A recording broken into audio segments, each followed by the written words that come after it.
we know that women have lived below the poverty line more than men have, and that's why savings and investment for retirement is so important. And Jalene Lackey is here with us to talk about this, because what we also do know is that women are more ready for retirement than men, and that's because of talking with you and investing the right way. Right. So conversations are always a good place to start. And having that plan in place is always the key. Yeah, let's talk about some things about putting the plans in place, because it's very important right now, especially as we are going through this pandemic and people are having job shifts, about investing and getting ready for retirement, because we're seeing some people have to retire a little early, right? That is true. Some for the better, some for a little not, but it's all doable, and you work around what you're given. So let's talk about some of the things women face as challenges when it comes to investing and to prepare for their retirement. Perfect. So, one thing that women in general, right, we have to prepare slightly different because we live longer. So in turn, we usually need more money for retirement. And because women in general earn less than men, though that's being changed as time moves on. It just means the budget needs to be tighter and you have to be more diligent in saving.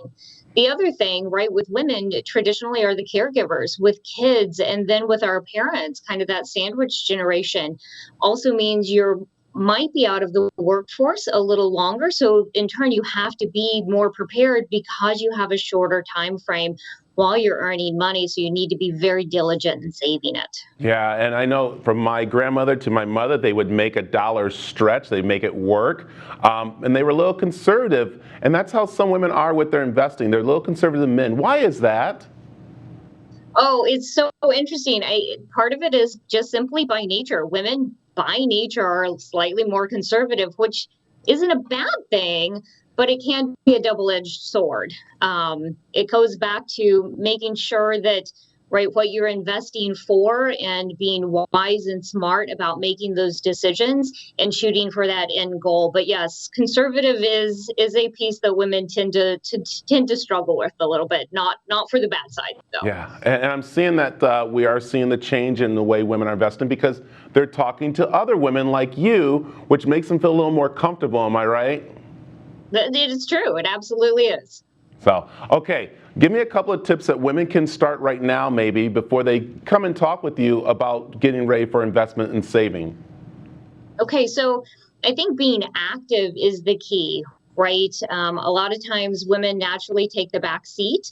I think setting equal and being active and being knowledgeable about your financial plan, your financial goals, and just saving in general, I think is important. What we're seeing is that sometimes women are starting to take the front seat for the family planning. But being active, being knowledgeable are the keys, because when it comes to financial planning, you as a family know where you are today, you know where you want to be in the future, and that planning will give you those steps along the way of what you need to do to meet those goals. So really, being prepared and being part of that conversation. So I think it's awesome. Okay, how can people find out more about investing? So we have a website, www.wildwealth.com. We'll give you a lot of information about all of our advisors and the strategies that we can help you with. Perfect. Janine, thank you for joining us today. You are very welcome. Have a great day.